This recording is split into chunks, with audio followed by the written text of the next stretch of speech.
Silks శ్రీరస్తు శుభమస్తు sale ప్రతి 25,000 రూపాయల కొనుగోలుపై ఒక గోల్డ్ కాయిన్ ఉచితం.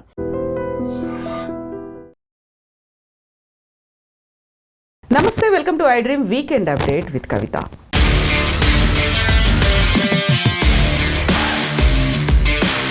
డిసెంబర్ 31, 2025 రోజున ఢాకాలో ఒక అరుదైన సంఘటన కనిపించింది. దశాబ్దాల తర్వాత భారతదేశ విదేశాంగ మంత్రి అలాగే పాకిస్తాన్ పార్లమెంట్ స్పీకర్ ఇద్దరు ఎదురుపడ్డారు, కరచాలనం చేసుకున్నారు, చాలా సంతోషంగా మాట్లాడుకున్నారు.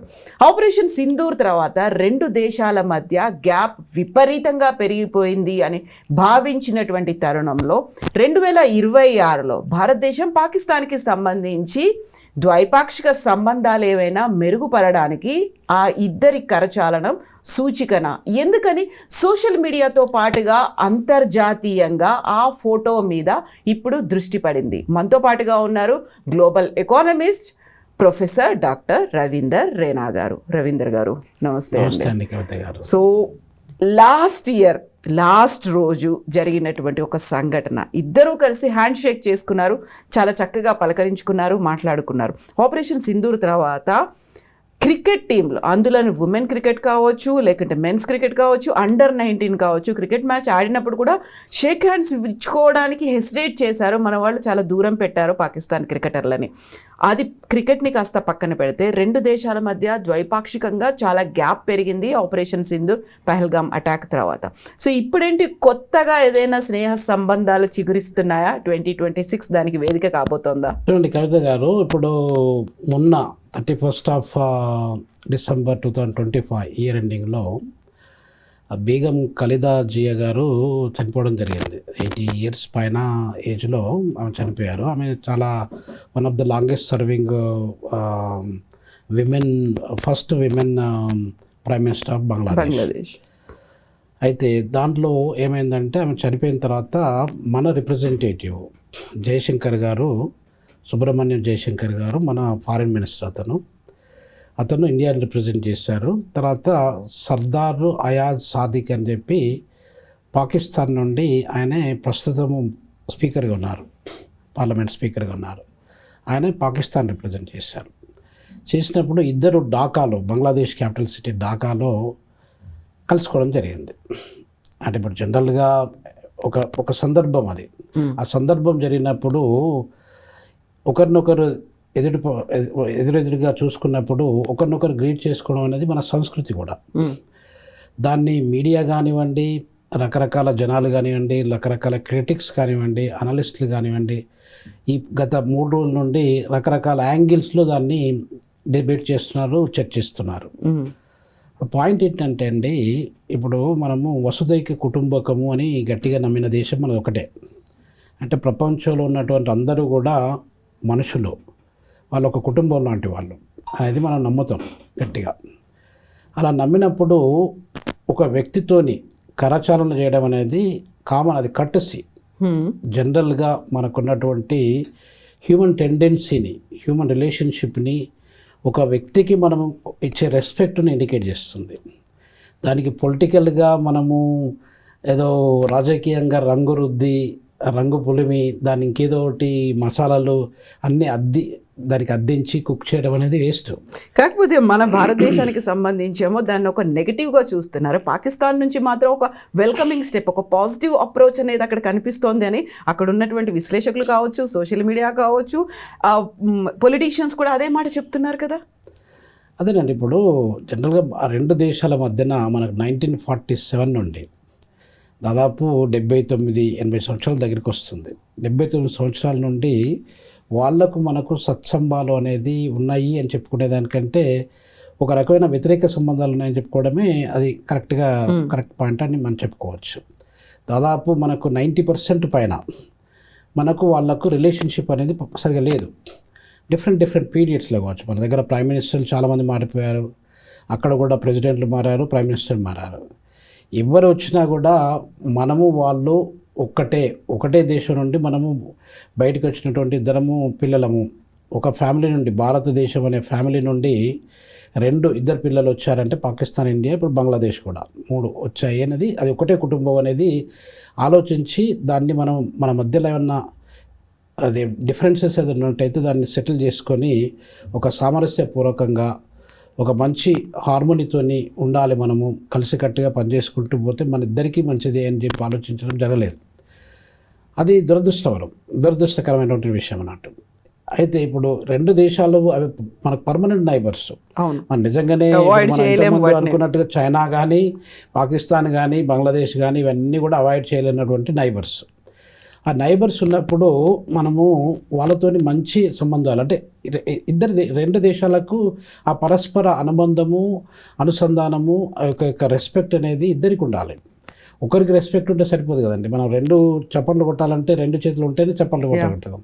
సో అలానే ఆ సంబంధాలు అనేది ఎక్కువగా డీవియేట్ అవ్వకుండా వచ్చాయి. డిఫరెంట్ ధోరణిలో మనము చాలా దూరం వెళ్ళుకుంటూ వచ్చాము. దగ్గరికి జరగడానికి ఇక్కడ ప్రయత్నాలు జరగలేదు. ఇప్పుడు మనకు రకరకాల యుద్ధాలు కూడా జరిగాయి. పాకిస్తాన్కు మనకు యుద్ధం జరిగింది, చాలా సందర్భాల్లో జరిగింది. లేటెస్ట్ యుద్ధం ఏంటంటే మనకు పహల్గామ్ అటాక్ తర్వాత 22nd of April 2025, అంటే ఆల్మోస్ట్ ఒక 8 months బ్యాక్ వాళ్ళు అక్కడ ఉన్నటువంటి టెర్రరిస్టులు, పాకిస్తాన్ పోషించినటువంటి టెర్రరిస్టులు మన దగ్గర ఉన్నటువంటి టూరిస్టుల మీద అటాక్ చేయడము, 26 మందిని చంపడం జరిగింది. చంపిన తర్వాత మనం కూడా రిటాలియేషన్లో భాగంగా ఆపరేషన్ సింధూర్ అని స్టార్ట్ చేశాము. మీలో ఒక 4 రోజుల పాటు హోరాహోరీ మనకు యుద్ధం జరిగింది పాకిస్తాన్కి మనకి. ఇవన్నీ జరిగినప్పుడు ఇప్పుడు మనకు ఒక అవకాశం వచ్చింది. పాకిస్తాన్ కౌంటర్ పార్ట్ని మన యొక్క భారతదేశం యొక్క రిప్రజెంటేటివ్ మన జయశంకర్ గారు ఉన్నారు కదా, వాళ్ళ కరచాలన చేయడం అనేది ఇట్స్ ఎ కామన్ థింగ్ అయినప్పటికీ కూడా ఇప్పుడు నాట్ ఓన్లీ క్రికెట్ కాదు, యాక్చువల్గా డొనాల్డ్ ట్రంప్ అక్కడ ఆసిఫ్ మునీర్ని పిలిచినట్టుగా ప్రధానమంత్రి నరేంద్ర మోదీని కూడా పిలిచారు. But he knows very well అక్కడ పాకిస్తాన్ నుంచి ఆసిఫ్ మునీర్ కూడా వచ్చాడు కాబట్టి ఈయన అవాయిడ్ చేశారు, ప్రధానమంత్రి నరేంద్ర మోదీ వెళ్ళలేదు. ఆ తర్వాత జరిగినటువంటి 2-3 ఇంటర్నేషనల్ సమ్మిట్స్లో కూడా ఎదురెదురు పడలేదు, మాట్లాడుకోలేదు ఆసిఫ్ మునీర్ అండ్ ప్రధానమంత్రి నరేంద్ర మోదీ. ఈ ఇన్సిడెంట్తో పాటుగా జరిగినటువంటి వరుస ఇన్సిడెంట్స్ అనేవి కూడా ఒకరినొకరు ప్రొవోక్ చేసుకున్నట్టుగా మాట్లాడుకున్నారు, కానీ ఎప్పుడు కార్డియల్ రిలేషన్ మీరు చెప్పినట్టుగా షేక్ హ్యాండ్ లేదు. బట్ నిన్న ఢాకాలో జరిగినటువంటి ఆ ఇన్సిడెంట్, ఈయనే వెళ్ళారు, జయశంకరే వెళ్ళారు, వితౌట్ ఒక గ్రీన్ సిగ్నల్ అనేది లేకుండా, కేంద్రం దగ్గర నుంచి ఒక నాడ్ అనేది లేకుండా అయితే వెళ్ళి కరచాలనం చెయ్యరు అనేది కాదంటారా? అది ఎలా ఉంటుందంటే కవిత గారు, ఇప్పుడు ఇద్దరు డిప్లొమాట్స్ అండి. అంటే ఇప్పుడు మనకున్న అయాజ్ సాదిక్ పాకిస్తాన్ పార్లమెంట్ స్పీకర్ ఏదైతే ఉన్నారో ఆయన కూడా ఒక డిప్లొమాట్. ఆయన దాదాపు అమెరికా, అంటే Pakistan diplomat for America, Pakistan diplomat for United Nations, Pakistan diplomat for చైనాగా పనిచేశాడు అతను. అంటే is into foreign service, diplomatic సర్వీస్లో ఉన్నారు ఆయన చాలా కాలం. తర్వాత మన జయశంకర్ గారు కూడా IFS ఇండియన్ ఫారిన్ సర్వీస్లో చాలా సంవత్సరాలు పనిచేసి రిటైర్ అయ్యారు. రిటైర్ అయిపోయిన తర్వాత గవర్నమెంట్ ఆఫ్ ఇండియా మోడీ గారి ప్రభుత్వము 30th of May 2019లో ఆయన ఎక్స్టర్నల్ మినిస్టర్గా అపాయింట్ చేసింది. అంటే వాళ్ళిద్దరు డిప్లొమాట్స్. అసలు యాక్చువల్గా ఒరిజినల్గా వాళ్ళ ప్రొఫెషన్ ఏంటంటే డిప్లొమాట్స్.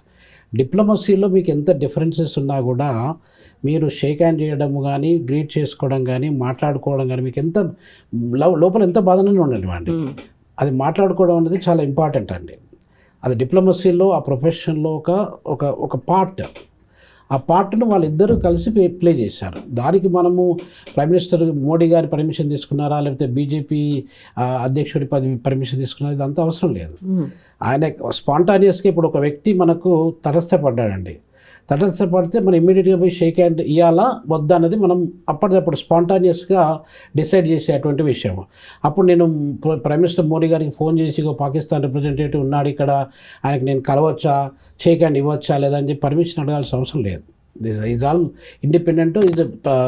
మన ఏదేంటి సుబ్రహ్మణ్యము ఈయన జయశంకర్ గారు చాలా డీసెంట్గా చాలా విషయాల్ని మనకి ఇంటర్నేషనల్ అఫైర్స్లో ఆయన డీల్ చేసినంత ఇదిగా ఎఫెక్టివ్గా ఎఫిషియెంట్గా వేరే ఫారిన్ మినిస్టర్లు భారతదేశంలో ఎవరు డీల్ చేయలేదు. సుష్మా స్వరాజ్ ఎగ్జాక్ట్లీ. ఆ తర్వాత కూడా చాలా సార్లు ఆపరేషన్ సింధూర్ తర్వాత కూడా చాలా సార్లు మాట్లాడారు ఆయన, మన స్టాండ్ వినిపించారు. ఆ తర్వాత at the same time US నుంచి వస్తున్నటువంటి టారిఫ్ ఇంపోజిషన్ మీద కూడా చాలా స్ట్రాంగ్ గానే ఆయన మాట్లాడారు. ఆయన పాయింట్స్ కానీ ఆయన చెప్పే విధానం కానీ ఇండియాను ప్రొటెక్ట్ చేస్తూ ఇండియాను ఒక గ్రేట్ దేశంగా చూపిస్తూ ఆయన చెప్పే విధానంలో కూడా మనకు తెలిసిపోతుంది. అంటే అట్లాంటి వ్యక్తి మనం అక్కడ పర్మిషన్ తీసుకోవాల్సిన అవసరం లేదు. అది ఒక పాయింట్. అంటే that is my personal view. ఇప్పుడు దాంట్లో మళ్ళీ ఇంకొకటి ఏంటంటే కవిత గారు, మనకు డిఫరెన్సెస్ ఉండొచ్చు. డిఫరెన్సెస్ అలానే పెట్టుకుంటే ఎన్ని రోజులు పోతాం చెప్పండి, ఎక్కడ పోతాం చెప్పండి. ఆ డిఫరెన్సెస్ ఏదో ఒక సందర్భంలో ఇప్పుడు దాదాపు మనకు ఇంకొక విషయం ఏంటంటే కవిత గారు, మనకు 26 నవంబరు దాదాపు మనకు 2008లో ఒక పాకిస్తాన్ బేస్డ్ టెర్రరిస్టు మన తాజ్ హోటల్ను అటాక్ చేసి దాదాపు 166 పీపుల్ని చంపడం జరిగింది. అది జరిగిన తర్వాత ఇప్పటి వరకు 2008 అంటే దాదాపు 18 ఇయర్స్ దాటింది. మనకు 18 ఇయర్స్ నుండి మనకు డిప్లొమాటిక్గా కానీ ఒక హై లెవెల్ డెలిగేషన్, ఒక ప్రైమ్ మినిస్టర్ కానీ ఒక ప్రైమ్ మినిస్టర్ కావచ్చు, లేకపోతే ప్రెసిడెంట్ కావచ్చు, ఒక హై లెవెల్ డెలిగేషన్లో వాళ్ళు మనం మీట్ అయ్యి మనకు ఉన్నటువంటి సమస్యలను డిస్కస్ చేసుకొని ఒక అండర్స్టాండింగ్కి వద్దాము అనేది ఎప్పుడు జరగలేదు. అవును, బైలాటరల్గా మాట్లాడుకోలేదు. మన వాళ్ళు అక్కడికి వెళ్ళి పాకిస్తాన్లో క్రికెట్ ఆడి ఉండొచ్చు, వాళ్ళు ఇక్కడికి వచ్చి క్రికెట్ ఆడి ఉండొచ్చు, అది తప్ప మిగతాది ఏది జరగలేదన్నమాట. ఇప్పుడు ఒక అవకాశం వచ్చింది ఢాకాలో, అది ఇట్స్ యాక్సిడెంటల్ జరిగింది. ఆయన కూడా గ్రీట్ చేయడానికి సిద్ధపడ్డాడు, ఈయన గ్రీట్ చేయడానికి సిద్ధపడ్డాడు. They just greet and they shake hand చేసుకున్నారు. ఆ షేక్ హ్యాండ్ అనేది ఇప్పుడు మీరు చెప్పినట్టుగా ఒక చిగురు, మనకి ఇప్పుడు ఒక చిగురు లాగా ఒక బీజము నుండి ఒక విత్తనాన్ని మనం వేసినప్పుడు ఒక చిన్న మొలక అనేది బయటికి వస్తే ఎలా ఉంటుంది అనేది, అది రకరకాల యాంగిల్లో మనం దాన్ని అర్థం చేసుకోవచ్చు. ఆ అర్థం అనేది ఇప్పుడు అది అక్కడికి ఆగిపోవచ్చు. దాని తర్వాత దాని నుండి కొంచెం మొలక ఎత్తి ఆ మొలక చెట్టులాగా అయ్యి ఆ చెట్టు కూడా ఒక మంచి ఫలితాన్ని ఇవ్వడానికి కూడా ఆస్కారం ఉండొచ్చు. అది ఎప్పుడైనా కూడా రెండు దేశాల మధ్యలో ఓకే, మనము ఆ రోజు అక్కడ జరిగింది, దాని తర్వాత మనం ఒకసారి మళ్ళీ బైలాటరల్గా ఏదన్నా డిస్కషన్ పెట్టుకుందాము. మనకున్నటువంటి సమస్యలు ఇప్పుడు ముఖ్యంగా మొన్న ఇండస్ వాటర్ ట్రీటీ ఒకటి ఉంది. అది మన పాల్గాము అటాక్ తర్వాత మనము వి స్టాప్ ద వాటర్ అనమాట. దానివల్ల ఎవరు నష్టపోతున్నారండి? ఇప్పుడు రెండు దేశాలు కొట్లాడుకుంటే కామన్ ప్రజలు నష్టపోతున్నారు కదా. పాకిస్తాన్ ప్రజలు నష్టపోయినా, మన ప్రజలు నష్టపోయినా ప్రజలు నష్టపోతున్నారు. సో కాబట్టి అంటే రిటాలియేటివ్ అటాక్స్ ఒక్కోసారి మనం వాళ్ళ పాకిస్తాన్ ఎయిర్ బేస్ను మనం వాడుకొని పోవడానికి ఆ ఎయిర్ బేస్ వాడకుంటే వేరే ఎయిర్ బేస్ను వాడుకొని పోవాల్సి వస్తుంది. ఇవన్నీ కూడా చిన్నగా మిస్అండర్స్టాండింగ్తో నారో మైండెడ్నెస్ ఇంక్రీజ్ అయిపోయి వాళ్ళు అబ్బో ఇది వద్దు, ఇది ఇలా చేయకూడదు అనేది, అలా కాకుండా ఒక అండర్స్టాండింగ్ అనేది ఉండాలి. కొన్ని రెస్ట్రిక్షన్స్ వాళ్ళకు మనకు సంబంధాలు బాగాలేదు కాబట్టి రెస్ట్రిక్షన్స్ ఉండడం అనేది ఇంపార్టెంటే. మనము వాళ్ళకు ఒక బుద్ధి మాట చెప్పాలంటే ఏదో రకంగా మనం ఇంపోజిషన్స్ రెస్ట్రిక్షన్స్ పెట్టుకుంటూ రావాల్సింది. కానీ ప్రజలు నష్టపడే రీతిలో రెస్ట్రిక్షన్ పెట్టడం అనేది అది సమంజసం కాకపోవచ్చు నా ఉద్దేశం ప్రకారంగా. అది ఏం చేయాలంటే అలాంటి సమస్యలు ఏదైనా ఉన్నట్టయితే కూర్చొని మాట్లాడుకోవాలి. మీరు ఇప్పుడు ఉబుంతు ఫిలాసఫీ అని చెప్పి ఒకటి మేము సౌత్ ఆఫ్రికాలో ఒక మాట చెప్తామండి. ఉబుంతు అంటే ఏంటంటే అది జూలు ఫిలాసఫీ యాక్చువల్గా. దాంట్లో without you I'm not a person అనేది దాని మీనింగ్ అనమాట. అంటే మీరు ఉండడం వల్లనే నేను పర్సన్ని. అది ఎవరైనా కూడా, ఇప్పుడు సపోజు టీమ్ లీడర్ అయినా, లేకపోతే ప్రైమ్ మినిస్టర్ అయినా, ప్రెసిడెంట్ అయినా, ఎట్లాంటి ఎక్స్టర్నల్ మినిస్టర్స్ అయినా కూడా ఒక వ్యక్తి ఆ వ్యక్తిగా ఉంటున్నాడంటే అదంతా టీం వర్క్, ఒక సమూహం అనేది ఉండాలి. ఇప్పుడు మన భారతదేశం అనేది ఒక ప్రపంచంలో ఎక్కువ జనాభా ఉన్నటువంటి దేశం అండి. ఈ దేశానికి ఒక ప్రైమ్ మినిస్టర్ ఉన్నాడు, ఒక ఎక్స్టర్నల్ అఫేర్స్ మినిస్టర్ ఉన్నాడు, ఫారెన్ మినిస్టర్ ఉన్నారు అని అంటే ఏంటంటే they are representing all the people of India. It's a team work. So కాబట్టి ఆ టీం వర్క్ అనేది, ఆ రిప్రజెంటేషన్ అనేది ఒక ఇండివిజువల్కి సంబంధించింది కాదు, మొత్తం ప్రజలకు సంబంధించిన విషయం. ఆ ప్రజలకు సంబంధించిన విషయాన్ని ఆ ప్రజలకు ఏదైతే మేలు జరుగుతుందో అది అలా చేసినట్టయితే బాగుంటుంది. మనకు ఒకసారి నేను కొట్లాట పెట్టుకున్నాం అనుకోండి, ఆ డిఫరెన్సెస్ అది ఉంటుంది మనసులో. నేను ఎదురుపడ్డప్పుడు గ్రీట్ చేయాలా వద్దా అని చెప్పి మీరు ముఖం చాటేయడము, నేను ముఖం చాటేయడం ఇలానే ఉండిపోతుంది. ఎన్ని రోజులు ఉంటాం అలా? మనం పక్క దేశంలో ఉన్నప్పుడు మనకు ఉన్నటువంటి సమస్యల్ని మనం కూర్చొని మాట్లాడుకుందాం. ఈ కూర్చొని మాట్లాడుకోవడానికి ఇన్ని 7 దశాబ్దాలుగా చర్చలు అనేవి జరుగుతూనే ఉన్నప్పటికీ ప్రతిసారి పాకిస్తాన్ ఏదో ఒక రకంగా అటాక్స్ అనేవి చేస్తోంది.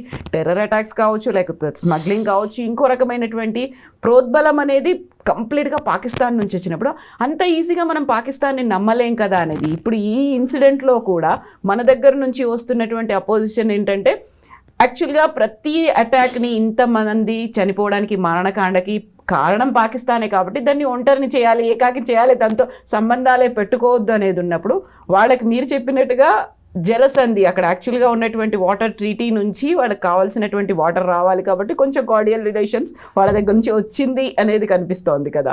సో ఇక్కడే 2 రకాలుగా కనిపిస్తుంది. మనమేమో ఒప్పుకోవట్లేదు, వాళ్ళ దగ్గర నుంచో అక్కడి నుంచి వస్తోంది అది. అదేనండి, ఇప్పుడు టెర్రరిజము పాకిస్తాన్ పోషించడం అనేది దురదృష్టమైనటువంటి విషయం అండి. టెర్రరిజం అనేది ప్రపంచ దేశాల్లో ఉన్న 200 దేశాలకు అందరికీ కూడా టెర్రర్. అదందరూ కూడా, అన్ని దేశాలు కూడా దానికి అగెనెస్ట్గా మనం పనిచేయాల్సి వస్తుంది. అగెనెస్ట్గా నిర్ణయాలు తీసుకొని దానికి ఒక రూపం లేకుండా డిస్ట్రాయ్ చేయడానికి మనము ప్రయత్నం చేయాలి. అటువంటప్పుడు ఇప్పుడు పాకిస్తాన్ టెర్రరిజం పోషించుకుంటూ వస్తుందనంటే దట్ ఈస్ రియల్లీ బ్యాడ్. దానివల్ల మన దేశంలో మన ఆర్థిక వ్యవస్థ కానివ్వండి, మన ప్రజలు కానివ్వండి, మన భూభాగం కానివ్వండి చాలా వరకు నష్టపోతూ ఉంది. ఇటు కాశ్మీర్కి పోతుంటే Kashmir is consider as Switzerland of India అంటారండి. ట్రూ. ఆ స్విట్జర్లాండ్ ఆఫ్ ఇండియా, మీరు స్విట్జర్లాండ్ పోనక్కర్లేదు, మన ఇండియాలోనే స్విట్జర్లాండ్ ఉంది. సో అక్కడికి వెళ్ళి మీరు అంతా ఏదైతే అక్కడ ఎంజాయ్ చేస్తారో ఇక్కడ కూడా ఎంజాయ్ చేయొచ్చు. అలాంటి దాన్ని ఒక టెర్రర్ని క్రియేట్ చేసి ప్రజలు పోకుండా, టూరిస్టులు రాకుండా దాన్ని చేయడం అనేది చాలా బాధాకరమైన విషయం. ఇంకొక విషయం ఏంటంటే కవిత గారు, ఈ మధ్యన ఒక 1 వీక్ 10 డేస్ బ్యాక్ మీకు డొనాల్డ్ ట్రంప్ నైజీరియా మీద టెర్రరిస్టుల మీద అటాక్ చేశారు. ఎట్లా చేశారంటే, నైజీరియాలో రూల్ చేసే ప్రెసిడెంట్ ఎవరు? ముస్లిం ప్రెసిడెంట్. తర్వాత అక్కడ ఉన్న మినిస్టర్లు కూడా ఎక్కువ శాతం ముస్లిం ప్రెసిడెంట్స్. ఆ ముస్లిమ్స్ అయినా కూడా వాళ్ళు ఏం చేశారంటే, అక్కడ ఉన్నటువంటి ఇప్పుడు మన తర్వాత టెర్రరిస్ట్ ఆర్గనైజేషన్ 2 క్యాంపులలో అటాక్ చేసి కొన్ని టెర్రరిస్టులను చెప్పడానికి ప్రయత్నం చేశారు. అంటే ముస్లిం అయి ఉండి ముస్లిం టెర్రరిస్టుల మీద వాళ్ళు అటాక్ చేయడము, అమెరికా సాయం తీసుకుని అటాక్ చేయడానికి ప్రయత్నం చేశారు. అక్కడ పాయింట్ ఏంటంటే, డొనాల్డ్ ట్రంప్ చెప్పిన పాయింట్ ఏంటంటే, క్రిస్టియన్స్ ఆ క్రిస్మస్ పండుగను జరుపుకోవడానికి వీలు లేకుండా వీళ్ళు ముస్లిం టెర్రరిస్టులు వాళ్ళ మీద అటాక్ చేసి ఒక టెర్రర్ని క్రియేట్ చేసి అలా ఫెస్టివ్ సీజన్ని, ఫెస్టివ్ అట్మాస్ఫియర్ని డిస్టర్బ్ చేస్తున్నారని వీళ్ళు అమెరికా యొక్క సాయం కోరడము, అమెరికన్స్ కూడా రియాక్ట్ అయిపోయి వాళ్ళ యొక్క ఫైటర్ జెట్స్ను పంపించడం, తోమాక్ అని చెప్పి రకరకాల ఫైటర్ జెట్స్ను పంపించి టెర్రరిస్ట్ క్యాంప్స్ మీద అటాక్ అయింది. ఒకవేళ ఇప్పుడు as if Munir general of Pakistan ఉన్నప్పుడు ఫీల్డ్ మార్షల్ అని చెప్పి కూడా అంటారు ఆయనను. అతను కూడా అదే పరిస్థితుల్లో, అదే పద్ధతిలో నవాజ్ షరీఫ్ ప్రైమ్ మినిస్టర్ కావచ్చు, ఆ మునీర్ కావచ్చు, జనరల్ మునీర్ కావచ్చు, వాళ్ళు కూడా ఇది మా దగ్గర థ్రెట్ ఉంది, ఒకవేళ ఈ టెర్రరిస్టులే మా మాట వినట్లేదు, మేము ఎవరినైతే వాళ్ళని పెట్టి పోషించినామో వాళ్ళే మా మాట వినట్లేదు, చలో వీళ్ళని మీరు రూట్ అవుట్ చేయండి, మీరు క్లియర్ చేసేసేయండి అని చెప్పి అదే అమెరికా నుండి వాళ్ళు సపోర్ట్ తీసుకుంటే they would have done that. అప్పుడు పాకిస్తాన్లో టెర్రరిజం అనేది లేకుండా ఈ యొక్క దేశాలు, అంటే మనకు సౌత్ ఏషియన్ దేశాలన్నిటికీ కూడా ఒక సెక్యూరిటీ థ్రెట్ లేకుండా జరుగుతుండేది. అది జరగలేదు ఇప్పటివరకు. సో ఇది ఆ పాకిస్తాన్ అలా చేయనంత వరకు భారతదేశం కూడా ముందుకెళ్ళి, ఇప్పుడు అడుగడుక్కు మనకు థ్రెట్ అనేది ఎక్కడి నుండి వస్తుంది అంటే ఒక పాకిస్తాన్ నుండి వస్తుంది. ఇప్పుడు ఈ మధ్యన బంగ్లాదేశ్ నుండి కూడా స్టార్ట్ అయింది. ఈ 2 దేశాలు మనకు ఇటు అది ఈస్ట్ సైడ్ బంగ్లాదేశ్, తర్వాత వెస్ట్ సైడ్ ఇది అయినప్పుడు మనకు సేఫ్ సెక్యూరిటీ మనం ఎంత, ఇప్పుడు మనం ప్రపంచంలో 3వ ఆర్థిక వ్యవస్థగా వెతకబోతున్నాము, 4వ ఆర్థిక వ్యవస్థ ఆల్రెడీ అయినాము. అదే భారతదేశము దాదాపు ముందు డెవలప్డ్ కంట్రీ కూడా మారబోతుంది ఇంకొక 20-22 ఇయర్స్ లోపల. ఇవన్నీ డెవలప్మెంట్ ఏం జరిగినా కూడా మనకు security, safety, stability, peace, understanding, ఒక హార్మనీ లేకపోతే మనం ఎంతో కాలం ముందుకు వెళ్ళలేము. సో కాబట్టి ఈ 2 మనకు చీడపురుగులు లాంటివి. ఆ చీడపురుగుల్లో ఉన్నటువంటి టెర్రరిస్ట్ వ్యవస్థను క్లియర్ చేసుకోవడం అనేది మనకు, పాకిస్తాన్కి, అందరికీ సంబంధించినటువంటి విషయం. అది వరల్డ్ పీస్లో చూసుకున్నా కూడా, వరల్డ్ పీస్ మొత్తం తీసుకున్నా కూడా ఈ ఈ యొక్క టెర్రరిజాన్ని అంతం చేయడం అనేది చాలా ముఖ్యం. అది అంతం చేయాలనుకున్నప్పుడు కవిత గారు ఈ రెండు దేశాలు కూడా కలిసి కట్టుగా కూర్చొని, మనకు డిఫరెన్సెస్ ఉన్నాయి, చలో డిఫరెన్సెస్ పక్కన పెట్టేద్దాం, లెటస్ టాక్, లెటస్ డిస్కస్ అన్ని విషయాలు. ఇప్పుడు వాళ్ళకు మనకు ఒక 100 విషయాలు సమస్యలాగా ఉండొచ్చు. అన్ని విషయాలను ఒకేసారి డిస్కస్ చేయాల్సిన అవసరం లేదు. ముందు ఒక 10 విషయాలు తీసుకుందాం, 5 విషయాలు తీసుకొని వాటిని చర్చిద్దాము. చర్చించి మీ యొక్క కండిషన్స్ ఏంటి, మా కండిషన్స్ ఏంటి, ఎక్కడెక్కడ అగ్రి అవుతాం అనే దాన్ని ఒక పద్ధతి ప్రకారం సెటిల్ చేసుకుంటే better for both the countries అండి. ఇప్పుడు ఆపరేషన్ సింధూర్ని ఆపించింది నేనే, ఒక సీజ్ ఫైర్ చేయించింది నేనే అని చెప్పేటువంటి డొనాల్డ్ ట్రంప్ ఇలాంటివన్నీ అవుతున్నాయి కాబట్టి పాకిస్తాన్తో ఎందుకని మాట్లాడలేకపోతున్నారు అనేటువంటి వాదన కూడా వినిపిస్తుంది. నిజంగా ఆపారు కాబట్టే పాకిస్తాన్ కూడా ఆయనకి నోబెల్ పీస్ ప్రైజ్ ఇవ్వమని ఒక రికమెండేషన్ కూడా చేసింది. కాబట్టి why Donald Trump is not taking ఒక ఇనిషియేషన్ ఆయనే తీసుకొని చెప్పొచ్చు కదా అనేది. చూడండి, డొనాల్డ్ ట్రంప్కు ఒక నిమిషం పట్టదు. పాకిస్తాన్ అరే బాబు మీకు ఒక $10 బిలియన్ ఎయిడ్ ఇస్తాము, మీరు నోరు మూసుకొని నేను చెప్పినట్టు చేయండి అంటే చేస్తారు వాళ్ళు. ఎందుకంటే వాళ్ళకు ప్రస్తుతం పాకిస్తాన్ యొక్క ఆర్థిక వ్యవస్థ విపరీతంగా దెబ్బతింటుంది. సో ఇలాంటి పరిస్థితులలో ఎవరు పైసలు ఇచ్చి ఎవరు ఎయిడ్ ఇచ్చినా కూడా పాకిస్తాన్ వాళ్ళు వినడానికి ఆస్కారం ఉంటుంది. డెవలప్మెంట్ ఎయిడ్ ఇస్తాం మీకు, ఈ ప్రాజెక్ట్స్ మీకు ఇచ్చేస్తాము, కొన్ని రైల్వే ప్రాజెక్ట్స్ మేము టేకప్ చేస్తామని చెప్పినట్టయితే చేస్తారు. పాకిస్తాన్కి అమెరికాకు ఉన్న సంబంధాలు ఇండియాకు అమెరికాకు లేవండి. అది ఇప్పుడే కాదు, డొనాల్డ్ ట్రంప్ ఆ సంబంధాలు లేవు. టారిఫ్ కూడా పాకిస్తాన్తో పోలిస్తే మన దగ్గరే చాలా ఎక్కువ ఉంది. వాళ్ళకి 19% ఉంది, మనకి 50% ఉంది. అది టారిఫ్ విషయం ఒకటే కాకుండా కవిత గారు, ఇప్పుడు 1971 నుండి చూసుకున్నట్టయితే మన రిలేషన్షిప్, ట్రంప్ లేనప్పుడు మోడీ గారు లేరు, అప్పుడు అంటే దాదాపు 54 years బ్యాక్ జరిగినటువంటి విషయం. ఇప్పుడు మనకు పాకిస్తాను వాళ్ళు మన మీద అటాక్ చేయడము, మనము వాళ్ళకు యుద్ధం, బంగ్లాదేశ్ విషయంలో యుద్ధం జరిగినప్పుడు అమెరికా సడన్గా షాక్ ఇచ్చి మనకు పాకిస్తాన్కు సపోర్ట్ చేసినప్పుడు మనము రష్యా యొక్క సహాయంతో మనం యుద్ధాన్ని వెనుకావడం జరిగింది. అంటే రష్యా సడన్గా మనకు వచ్చి లేదు మేము ఉన్నాము మీకు అని చెప్పి సబ్మెరైన్స్ పంపించేసి వాళ్ళు ప్రొటెక్ట్ చేశారు మనల్ని. సో ఇలాంటి మనకు సంబంధాలు, ఇలాంటి మనకు ఆప్తమిత్రులు, రష్యా లాంటి ఆప్తమిత్రులు లేకపోతే మన పరిస్థితి వేరే రకంగా ఉంటుండేది. సో కాబట్టి మనకు అమెరికా అనేది ఈరోజే కాదు, ఇప్పుడు ట్రంప్ విషయంలో ట్రంప్ ఫస్ట్ టైం ఆయన అడ్మినిస్ట్రేషన్లోకి వచ్చినప్పుడు, బరాక్ ఒబామా తర్వాత అడ్మినిస్ట్రేషన్లోకి వచ్చినప్పుడు, ఇప్పుడు సెకండ్ టైం వచ్చినప్పుడు కూడా వాళ్ళకు మనకు రిలేషన్షిప్స్ అనేది ఫ్రెండ్లీగా ఉంటుండొచ్చు. ఫ్రెండ్లీగా ఉండడం వేరు, మనకు అవసరమైనప్పుడు ఇది అంటారు కదా, మనకు అవసరానికి ఆదుకున్నవాడే నిజమైన మిత్రుడు అని చెప్పి. సో కాబట్టి ఆ ఫ్రెండ్షిప్, ట్రస్ట్ అనేది, ఆ లాయాలిటీ అనేది మనకు వాళ్ళకు ఉన్నదానికంటే వాళ్ళకు పాకిస్తాన్కి ఉన్నది ఎక్కువ అయిపోయిందండి. అదే స్ట్రాటజిక్గా వాళ్ళు ఏమనుకుంటారు, India is rising, India is going to beat America. ఒక 100 సంవత్సరాల తర్వాతనో 70 సంవత్సరాల తర్వాతనో ఇండియా వాజ్ నంబర్ 1. దాదాపు 250 సంవత్సరాల కిందట India was number 1 economy in the old world. అదే నంబర్ 1 పొజిషన్ మనం తీసుకోవడం తప్పులేదు. అది ఇప్పుడు కాకపోయినా ఇంకా 50 సంవత్సరాలు కావచ్చు, 100 సంవత్సరాల తర్వాత కావచ్చు, మనం నంబర్ 1 అయితే ఇప్పుడు నంబర్ 1 ఉన్నటువంటి అమెరికాకు ఎలా నచ్చుతుందండి ఆ విషయం. సో కాబట్టి స్ట్రాటజిక్గా వాళ్ళు మనం ఎదగకుండా మన దేశాన్ని ఎప్పుడు ఏదో ఒక ప్రాబ్లంలో పెట్టి ఆ ప్రాబ్లం సాల్వ్ చేయడానికి మీరే మాకు కొంచెం సాయం చేయండి అని చెప్పి వాళ్ళ దగ్గరికి పోయినట్టయితే వాళ్ళు ఏదో చేస్తారు. అమెరికన్ ప్రెసిడెంట్ ట్రంప్ చెప్పుకోవాల్సిన అవసరం లేదు, నేను చేయడం వల్లనే పాకిస్తాన్కి ఇండియాకి యుద్ధం జరిగేది ఆగిపోయింది. 4 రోజులు యుద్ధం జరిగింది మే 2025లో. ఆ యుద్ధాన్ని నేనే ఆపేసిన. మధ్యలో చైనా కూడా వచ్చింది, మేము కూడా ఆపించాము వాళ్ళు కూడా చెప్తున్నారు. ప్రతి ఒక్కరు జబ్బలు జరుచుకొని చెప్పుకోవడం అది గొప్ప విషయం కాదు కదండి. మనము సావరెన్ కంట్రీ, మన పెద్ద దేశము, ప్రపంచంలో మనకంటే ఎక్కువ జనాభా ఉన్న దేశం ఇది లేదు.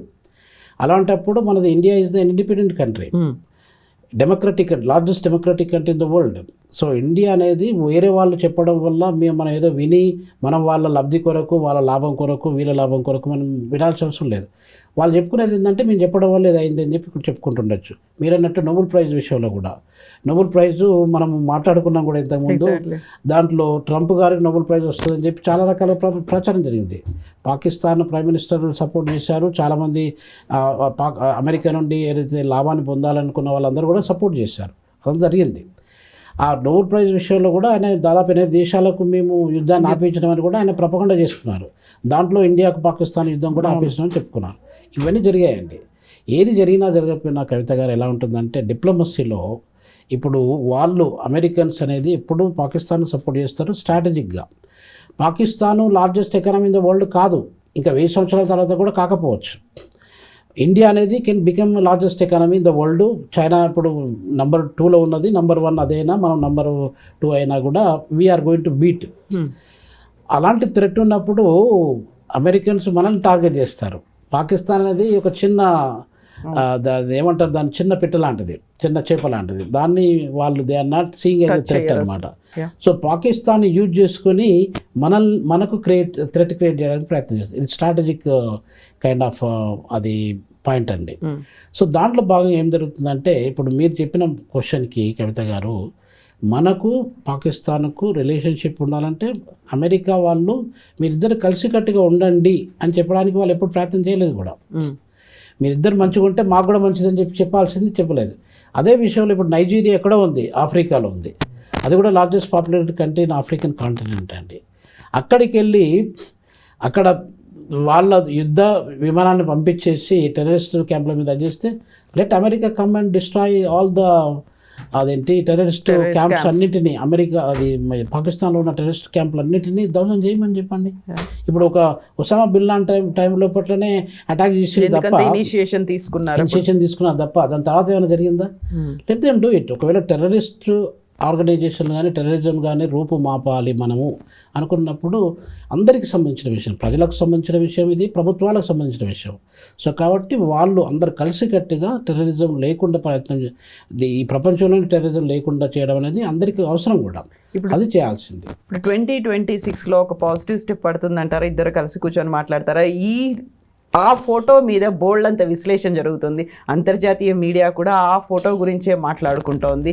ఆ మధ్యలో జరిగినటువంటి ఆ సంభాషణ హార్డ్లీ ఒక 1 minute 2 minutes ఉంటుందేమో, బట్ అందరి దృష్టిని అయితే ఆకర్షించింది. కాబట్టి 2026 ఒక పాజిటివ్ స్టెప్ అనేది పడబోతోందా 2 దేశాలకి? చూడండి కవిత గారు, అదొక స్పార్క్ అనమాట. అదొక అకేజన్లో మనం ఎక్స్పెక్ట్ చేయలేదు, వాళ్ళు ఎక్స్పెక్ట్ చేయలేదు, అది జరిగింది స్పాంటానియస్గా, ఆటోమేటిక్గా జరిగింది.